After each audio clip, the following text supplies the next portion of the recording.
자, 반갑습니다. 배돈창 교수의 맛있는 돈 이야기입니다. 오늘 날짜가 9월 11일이네요.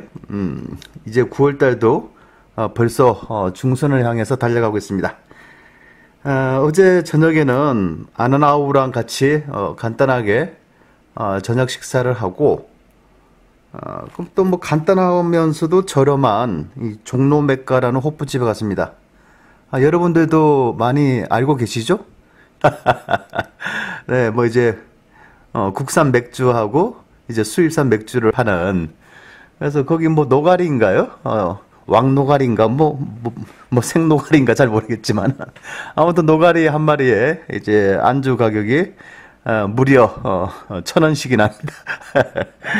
예, 그 이제 맥주 한 2병 시켜놓고 왕노가리 그거 한 마리 내지 2마리 시켜 먹고 이렇게 많은 이야기들을 나누었죠. 이런저런 이야기도 좀 나누고, 또 담소도 나누고, 그렇게 했습니다. 근데 어제 저녁에 이렇게 담소를 나눈 중에, 반대편에 비교적 나이가 젊은 사람들, 이제 네 사람이서, 술을 먹고 있더라고요. 거기는 보니까.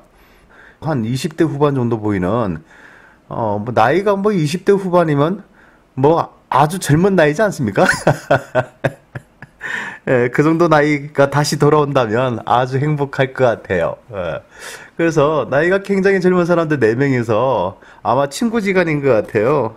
그래서 그렇게 열띤 토론을 하고 있더라고요. 예, 그 토론 주제가 바로 뭐냐라고 하면, 토론 주제는 부동산 가격 더 오른다 하고, 아니다, 부동산 가격은 이제 떨어진다라고 해서 이제 그 모습을 잠시 보니까 제 머릿속에는 많은 생각들이 이제 이렇게 오고 가는 것 같았어요. 그래서 야, 저런 나이에서도 20대 후반에서도 이제 부동산을 가지고 저렇게 토론을 할 수 있다. 또 20대 후반인데도 부동산 이야기를 할 수밖에 없는 또 위치다. 이렇게 생각이 되고, 야, 이 부동산이라는 게 꼭, 특히 아파트라는 게 꼭, 우리가 40대, 50대 내 집을 마련하고, 이렇게 준비를 하고, 또 나이가 이제 한 50대 후반부터 60대 되면 자녀들을 위한 아파트를 사주기 위해서 관심을 가지는, 이제 저희 때만 해도 그렇게 생각했는데, 지금은 완전히 시대가 바뀐 것 같아요. 이제는 부동산이라고 하면, 특히 아파트라고 한다면 이제 20대들도 관심을 가지는 그런 시기가 도래됐지 않나라고 생각합니다. 아무튼 어제 4명 중에 1명은 부동산 가격이 그래도 상승할 것이다. 네, 아주 마음에 드는 사람이죠. 그렇게 하고 나머지 3사람은 아니다, 부동산 가격은 떨어질 것이다 라고. 그래서 3대1의 게임인 것 같아요. 그래서 75%는 부동산 가격은 하락할 것이다 라고 하고, 25%는 부동산 가격은 그래도 더 올라갈 것이다 라고 생각을 하는, 이제 결론은 뭐냐 하면 그쪽에서는 이제 부동산 가격은 떨어지는 것으로. 왜? 이게 다수결의 원칙이잖아요. 그래서 부동산 가격 올라간다라고 말을 했던 사람도 나중에는 이제 이렇게 말을 못하고 부동산 가격은 떨어진다는 쪽으로 아마 결론을 낸 것 같아요.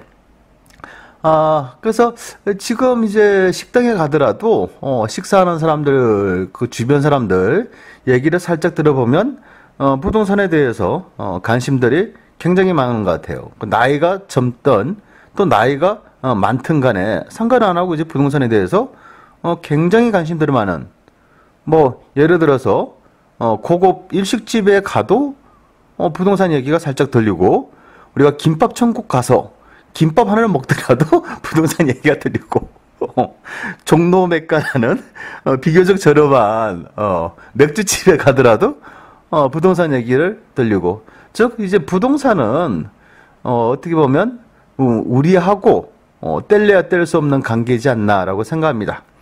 그리고 어제 오전에 문득 TV를 보니까 TV 토론을 하고 있더라고요. 이제 정부 입장에서 다음 부동산 대책으로는 보유세를 가지고 보유세 이제 인상을 할 것이다. 그런 이야기를 좀 하고 있더라고요, 보니까. 그 뭐 전반적으로 우리가 보유세라는 거는 부동산을 가지고 있음으로써 납부하는 세금을 우리는 보유세라고 하죠. 부동산을 팔 때 납부하는 세금은 우리는 양도소득세라고 하고, 부동산을 취득할 때 납부하는 세금은 우리는 취득세라고 얘기합니다.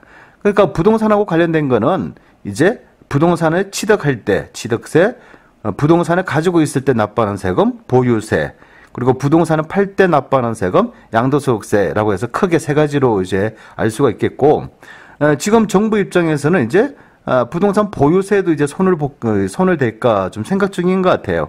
근데 요 부동산 보유세는 요 부동산 보유세를 올림으로써 이제 부동산 가격이 더 하락하겠지라고 정부는 생각하고 있겠지만은 실제적으로 부동산을 가지고 있는 소유자들 입장에서는 부동산 보유세를 올린다는 거는 굉장히 기분 나쁜 겁니다. 근데 어제 보니까 어떤 교수님께서는 부동산 보유세를 인상하게 되면 나 같아도 팔겠다라고 이렇게 말씀하시는데요. 부동산 보유세를 이렇게 올림으로써 부동산을 팔겠다라고 생각하는 사람도 있겠지만은, 제가 보는 생각에서는 부동산 보유세라는 걸 좀 자세히 알면 부동산 보유세를 인상한다 하더라도 내가 굳이 아파트를 팔아야 되나라고 한번 생각을 한번 해볼 수 있어요. 그래서 왜 그러냐 하면, 보유세라는 거는 일반적으로 우리가 시세에 따라서 보유세를 책정하지는 않습니다. 시세라는 거는 현재 사고 팔고 있는 금액을 시세라는 거고, 근데 정부 입장에서는 시세를 정확하게 파악하기는 어렵지 않습니까? 예를 들어서 3억짜리 아파트를 2억 8천에 살 수도 있는 거고, 또 3억짜리 아파트를 나는 팔기 싫어. 근데 우리 집은 인테리어를 너무 잘 해놨어. 그래서 3억 1천만 원 받을 수도 있잖아요. 그래서 정부 입장에서는 일괄적으로 시세대로 해가지고 보유세를 납부하기, 즉 재산세를 납부시키기는 좀 애매함이 있겠죠. 따라서 정부 입장에서는 시세보다 비교적 금액이 낮은 주택 공시가격 아니면 공동주택 공시가격에 의해서 이제 보유세를 책정하게 되는 거죠. 여기서 말하는 보유세는 재산세하고 종합부동산세가 있는데, 우리가 일반적으로 종합부동산세는 주택에 한해서 9억 이상이니까 요거는 뭐 내가 아파트를 가지고 있는데 요거 공시가격이 9억이다. 그럼 아파트가 내가 여러 채 가지고 있는데 합이 9억 이상이다. 그러면 종합부동산세 대상자가 되잖아요. 근데 일반적으로 종합부동산세를 납부하는 사람은 많다 적다? 일반적으로는 적지 않습니까? 그래서 일반적으로 보면 이제 9억 이상, 즉 아파트, 즉 주택의 합계 금액이 9억 이상 되기는 비교적 쉬운 건 아니잖아요. 그래서 통상적으로 보면 우리는 요 보유세라는 건 재산세를 말하죠. 그래서 재산세 납부하는 그 기준은 이제 공동주택 공시가격이다라고 표현하고요. 그래서 공동주택 공시가격은 1년에 두 번 납부하죠. 7월달하고 9월달 각각으로 약 50%, 50%에서 나눠서 납부를 합니다.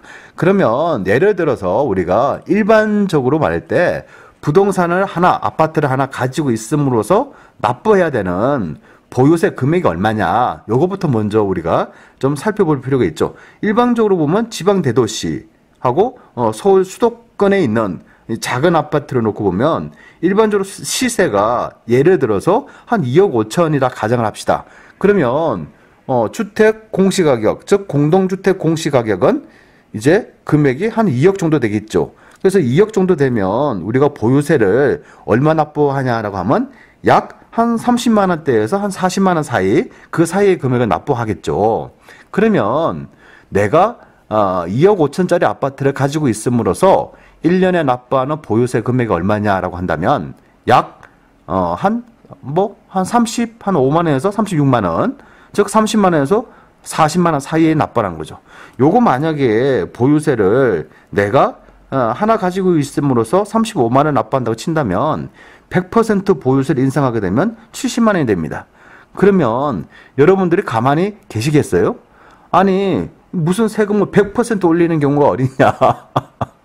이런 문제가 나오겠죠. 그런데 또 엄밀히 보면 1년에 35만 원 납부하는 세금을 1년에 70만 원 납부한다라고 하면 실제적으로는 세금을 100% 인상했지만은 금액으로 따지면 35만 원 납부하는 거 1년에 70만 원 납부한다. 제가 보는 관점에서는 엄청난 차이가 있다라고는 말하기가 좀 어려울 것 같아요. 1년에 납부하는 금액이니까. 그래서 또 설령 이거는 보유세를 100% 인상한다고 그러면 이거는 난리 나겠죠. 정부 차원에서도 보유세를 100% 인상시키기는 어렵다라고 말씀드릴 수가 있겠어요. 그러면 내가 35만 원 납부하는데 이 보유세를 무려 50%를 인상했다라고 한다면 35만 원 곱하기 50%가 인상됐다고 하면 대략적으로 50몇만 원 정도 납부하겠죠. 50, 한 3만 원 정도. 그래도 내가 35만 원 납부하다가 53만 원 납부한다. 그래도 또 말들이 많아지겠죠. 예. 그런데 금액으로 따지면 35만 원 납부하는 거를 내가 53만 원 납부했다라고 하니까 대략적으로 한 17만 원 정도가 증가된 거잖아요.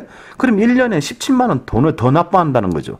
근데 실제적으로 보면 들리는 어감상으로 보면 보유세를 50% 인상했다 하면 굉장히 인상한 것처럼 보이지만 실제적으로 납부하는 금액으로 보면 그 한 17만 5천 원 정도 그 정도 금액이니까 또 그다지 크게 부담되는 금액도 아니다라고 볼 수가 있겠죠. 그러면 현실적으로 놓고 보면 무슨 세금을 50% 올린다는 거는 좀 가감하잖아요. 일단은 표를 전혀 의식하지 않는 보유세 50% 때리겠다는 거는 좀 가감하게 하는 거잖아요. 그래서 좀 눈치를 봐야 될 거 아닙니까? 국민들의 눈치. 즉 너무 갑자기 세금을 올리면 조세 저항, 즉 세금 납부에 대한 저항이 이제 발생한다는 거죠. 그래서 만약에 부동산 투기 억제를 위한 보유세를 인상한다라고 하더라도 제가 보는 점에서는 최대로 인상한다고 해도 약 한 20% 정도 인상하지 않을까라고 생각을 하고 있어요. 그러면 1년에 35만 원 납부하는 거를 20% 인상하게 되면 35만 원에 20%니까 7만 원이 되겠죠. 그러면 35만 원 납부하다가 보유세가 막상 20% 인상이 됐다라고 하면 7만 원을 더하니까 1년에 42만 원 납부하는 겁니다. 실제적으로 보유세 인상률은 20%이지만은 납부하는 금액을 놓고 보면 7만 원이 증가되는 거죠. 몇 년에? 1년에. 그런 의미로 보면 요 보유세를 가지고 보유세 인상을 가지고 부동산 투기 세력을 억제하겠다. 요건 좀 아닌 것 같아요. 오히려 이렇게 보유세를 올리게 됨으로써 이제 지방에 있는 시군구청 또 서울에 있는 시청이나 이런 데 세수만 더 확보되지 않습니까? 그래서 제가 보는 점에서는 보유세 인상이 그렇게 크게 부동산 투기를 억제하는데 영향을 끼치지는 아니한다. 부동산을 잡는 방법은 아주 간단합니다.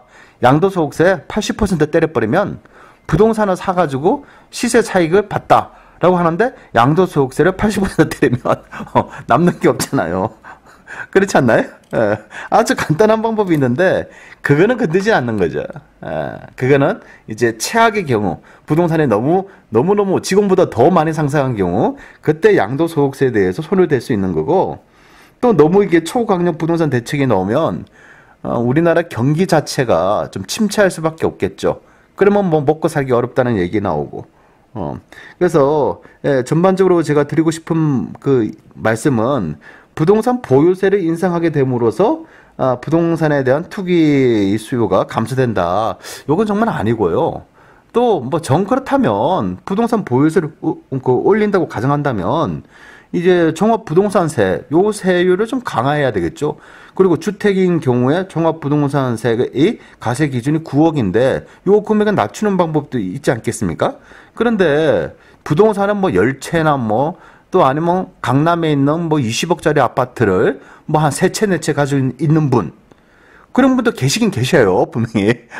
계시지만은 대부분의 사람들은 주택을 가지고 있다 하더라도 내 집 하나, 아니면 내 집 하나 있고 2개, 3개, 요 정도 선에서 다 대부분이지 않습니까? 그래서 내 집 하나를 빼고 한 채, 2채 있는 사람들까지도 해서 부동산 보유세를 올리게 됨으로써 투기 세력을 억제하겠다. 이런 부분의 생각은 좀 아닌 것 같아요. 예로 들어서 1년에 보유세를 한 50만 원, 60만 원 납부하다가 또 부동산을 하나 사서 보유세라 해가지고 한 50만 원 납부하는 거를 이제 30만 원 돼서 80만 원 납부하나? 이건 별 차이가 없잖아요. 솔직히 말씀드려서. 1년에 30만 원인데. 예를 들어서 그 아파트가 1년에 500만 원만 올려줘도 보유세 정도는 또 납부할 수 있지 않겠어요? 그래서 부동산 보유세를 가지고 이렇게 한다는 거는 좀 그런 것 같고요. 아무튼 이렇게 갑자기 이제 종로 맥가에서 맥주 한잔 하다 보니까 왕노가리를 씹으면서 얘기를 하다 보니까 또 이런 얘기까지 좀 나온 것 같은데, 결론적으로 말씀드리면 부동산 대책들이 8.2 부동산 대책도 나오고 또 9.5 부동산 대책이 나왔죠. 그러면 이제 내가 가지고 있는 부동산 과연 팔아야 되냐, 이것도 참 중요한 문제겠죠. 지금 8.2 부동산 대책 또 9.5 부동산 대책으로 인해 가지고 좀 어수선하잖아요. 물론 뭐 8.2 부동산 대책하고 9.5 부동산 대책하고 뭐 합쳐가지고 뭐 8.2 9.5?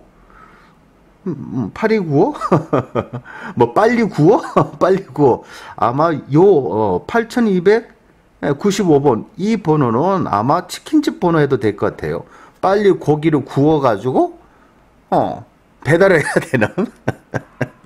그래서 뒤 끝자리 네 자리는 아마 치킨집 이렇게 전화번호도 8295 같은 건 많아 보이네요. 아무튼 좀 웃자는 얘기를 했고요. 이렇게 부동산 대책들이 쏟아지는데 내가 가지고 있는 부동산은 과연 어떻게 할 것이냐. 물론 뭐 제가 말을 하는 게 뭐 정답은 아니잖아요. 제가 뭐 재작년부터 항상 말씀드린 거 있지 않습니까? 부동산은 사회과학입니다. 이거는 이제 생각을 하는 과학이기 때문에 또 이론이 또 현실하고 100% 와닿지가 않죠. 예를 들어서 부동산 강력 대책이 나오면 부동산 가격은 뚝뚝뚝뚝 막 떨어져야 되는데 뭐 또 떨어지는 지역이 있고 또 덜 떨어지는 지역도 있고 아예 또 안 떨어지는 지역도 있지 않습니까? 아예 부동산 대책이 나왔든 안 나왔든 전혀 관심 없는 지역들도 많잖아요. 그처럼 이게 사회과학이라는 거는 이게 답이 없는 거예요.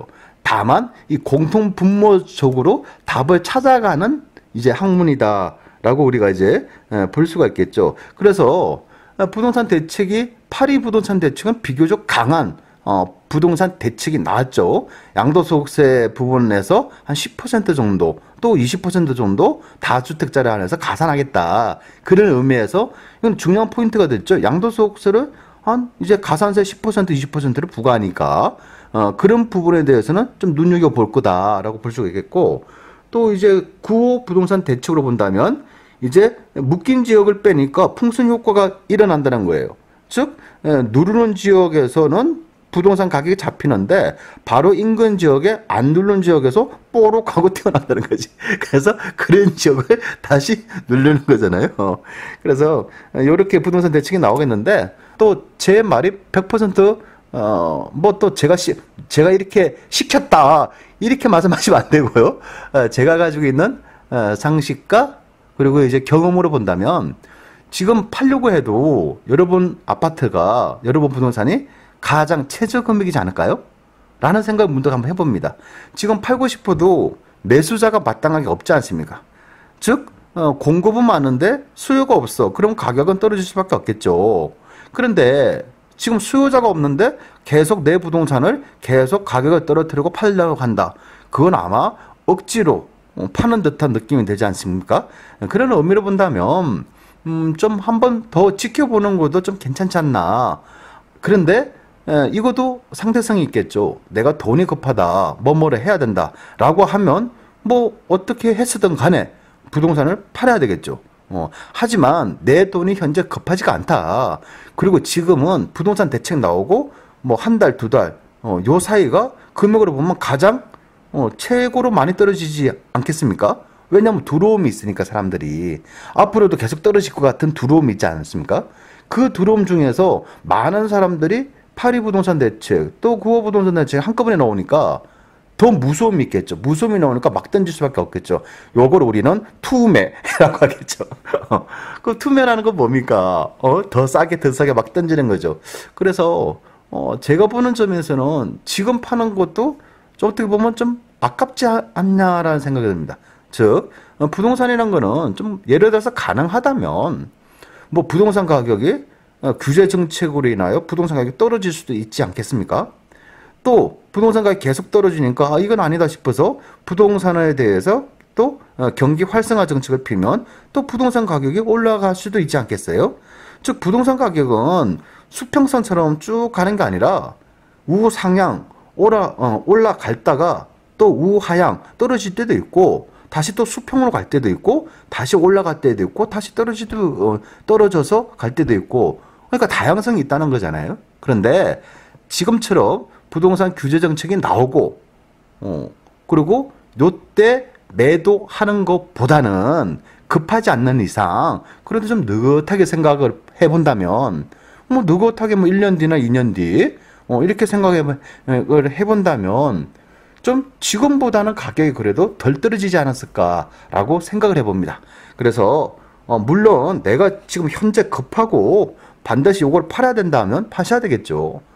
그렇게 급한데도 팔지 말라는 얘기는 아니고 그래서 제 생각으로서는, 그리고 지금 내놔도 안 팔리는 경우도 있지 않습니까? 그러다 보니까 지금은 가격이 가장 많이 떨어진 순간일 수도 있다라고 볼 수도 있겠죠.